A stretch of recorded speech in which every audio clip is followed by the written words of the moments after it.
بسم الله الرحمن الرحيم الحمد لله رب العالمين والصلاة والسلام على أشرف الأنبياء والمرسلين سيدنا ونبينا ومولانا محمد صلى الله عليه وسلم وعلى آله وصحبه أجمعين وبعد السلام عليكم ورحمة الله تعالى وبركاته. Beloved brothers and sisters in Islam, Alhamdulillah, in our Kitab al-Nikah, we move on to a very short section this evening. Last week we looked at the contract. We mentioned that as part of that contracting process, a wali is required. We established last week that a wali is needed. And the wali, as we have in fiqh, follows a particular line. That is what we are essentially looking at this evening. What is the line of wilayah?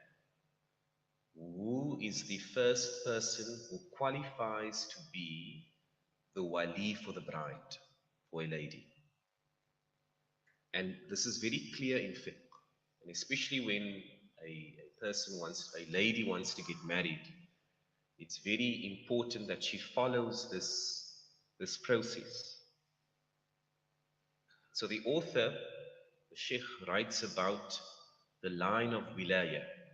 And to summarize it, we touch on that the wali, so of course last week we looked at the conditions, that the wali needs to be male, needs to be blood related, needs to be Muslim, needs to be just, needs to be free.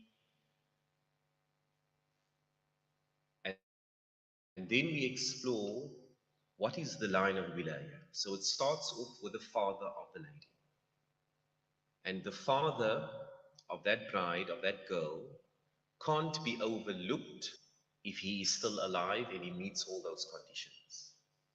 So sometimes we find, because I deal with a lot of the young couples, sometimes a lady says, you know what, I'm going to ask my father because he's difficult. I'm going to go to my grandfather. So you can't skip a wali because you might classify your father to be difficult. If your father is alive and he meets those conditions, the father is the first in line for wilayah. It's a condition for the qualification of the wali. From the father, if the father is not available, and when I say not available, I mean he doesn't meet one of those conditions, it then goes to the paternal grandfather. Another important line is wilayah is restricted to the paternal side. So from the father's side only. So the father's father. If the father's father is not available, then a brother, either a full brother or a half brother from the father's side. And if that person is not available, the brother's son, then onto the uncle only from the father's side, and then the paternal uncle's son. That is the line of wilayah. So when a lady, wants to get married, this will be the line of the decision-making process. And if none of these individuals are available, then it moves over in fiqh to what we call the hakim, the ruler. So in an Islamic country, it would go to the judge, the Islamic judge. But in a country such as South Africa, it falls upon the immediate Islamic ruler, or your hakim daruri, which would be the imam of the masjid that you are associated with. That person then becomes the wali for the bride who does not have a wali. From the hadith of our Prophet sallallahu alaihi wasallam that we get on the authority of Aisha radiallahu anha, as narrated in Abu Dawud and Tirmidhi, فَالسُّلْطَانُ وَلِيُّ مَنْ لَا وَلِيَّ لَهُ. That the sultan, or the one in charge, is the wali for the one who does not have a wali. And so in this category, we'll have, for example, as well, the lady who was born out of wedlock, and also the lady who reverts to Islam. A very important aspect that I want to share with the Jama'ah this evening is of the duties of the wali. That if you have a daughter, these are of your duties. That you should, once the daughter is approaching, is baligh and approaching an age of marriage, the wali should begin a process of looking for suitable husbands, evaluating in the community, in the masjid, looking at young men, speaking to their fathers as well, to get a sense of that particular individual. That is part of the wali's duties from the hadith of the Prophet ﷺ, that the wali must choose appropriately for the bride. And then secondly, the wali should consider the proposal. If a proposal comes forth, what is the appropriate adab in fiqh? That if someone is interested in your daughter, what is the adab? That of course you consult the mother and you consult family.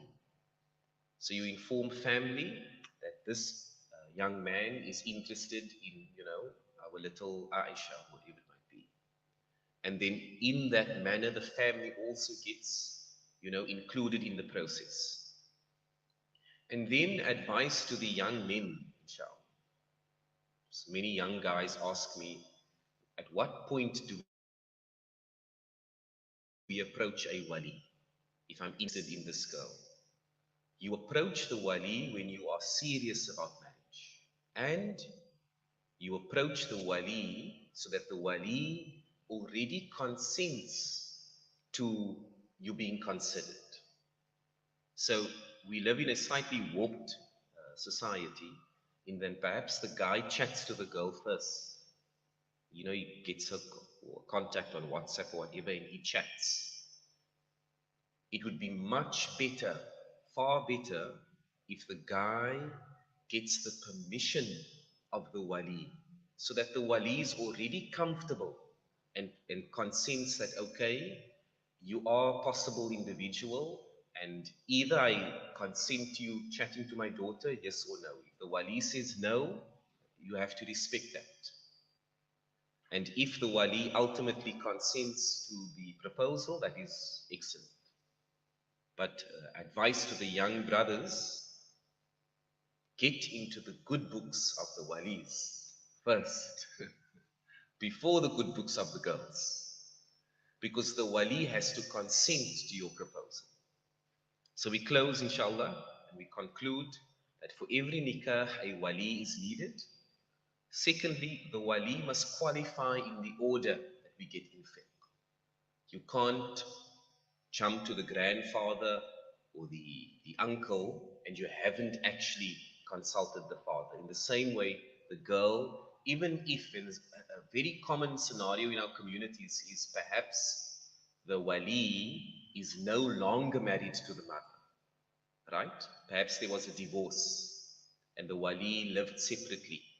And sometimes the ladies come and they say, Sheikh, but he never raised me. He wasn't there for my teen years, whatever it might be. Irrespective of that scenario, if the man was married to the mother and then the daughter was born, then he is the wali. And his permission must be sought. And so respectfully, the girl must go to her father, a blood wali, and request his permission for marriage. Because if she doesn't do so, we won't be able to proceed with the nikah. So it is good to sort out these challenges before the actual nikah. The wali must qualify in order, and if the bride doesn't have a wali, the imam is then appointed in that capacity. Any questions, inshallah? Yes.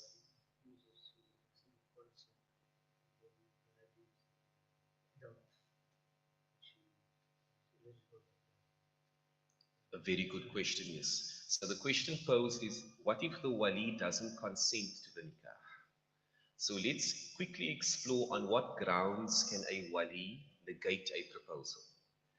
The first criterion is kufuwa from a deen perspective, meaning if the wali feels that the groom is inadequate religiously, it is an acceptable objection to the proposal. It would be upheld and honored by ulama. But if the wali rejects simply because, it's a ridiculous reason, the wali says, oh no, I don't want you to marry a white person, a black person, Indian, Malay, if that is the reason, we can't honor that.